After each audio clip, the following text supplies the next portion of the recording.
Welcome back to the channel. This is a follow-up to our video which we posted last week. This one's going to be about obliques and lower ab portion. We start off with some leg raises on the floor. If you're not too confident about doing 20 reps to 30 reps, put your hands close to your body. This will help you to stabilize.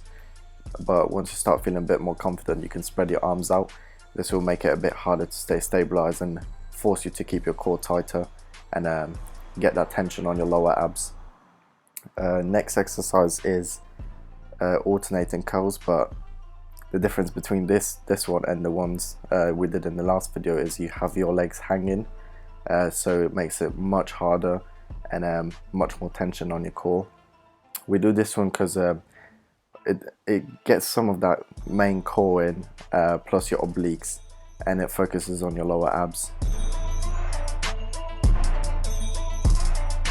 This exercise is double crunch, and what you need to focus on in this exercise is to bring your knees towards your chest to contract your core as much as possible. Remember to keep your legs in the air at all time. This will allow you to involve your lower abs much more. If you don't feel too confident with the exercise, you can put the weight of your upper body onto your elbows. And then moving on to the next exercise is double twist. Here you are focusing on twisting your waist from one side to another. This will involve your obliques and V-lines. That's the whole point of this video. And this exercise can be challenging as you have to balance your weight on your ass, so remember that when you do this exercise.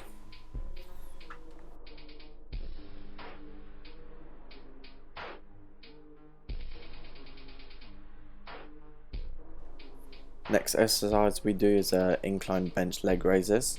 So you just grab onto something on the back and then just lift your legs upwards. Make sure to keep a steady momentum throughout the whole exercise to keep the tension in your abs at all times.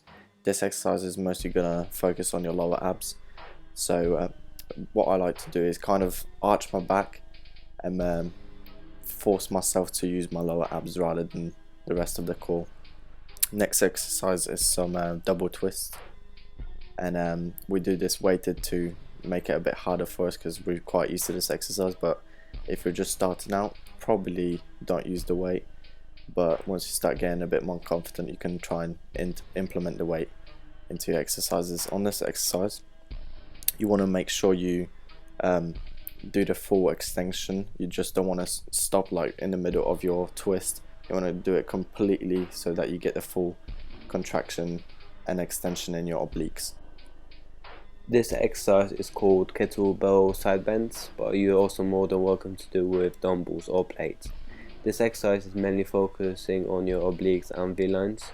This exercise involves you bending from side to side to feel the extension and contraction in your obliques and V-lines area. The weight is there to help you get a bigger stretch and bigger resistance when you're going back up.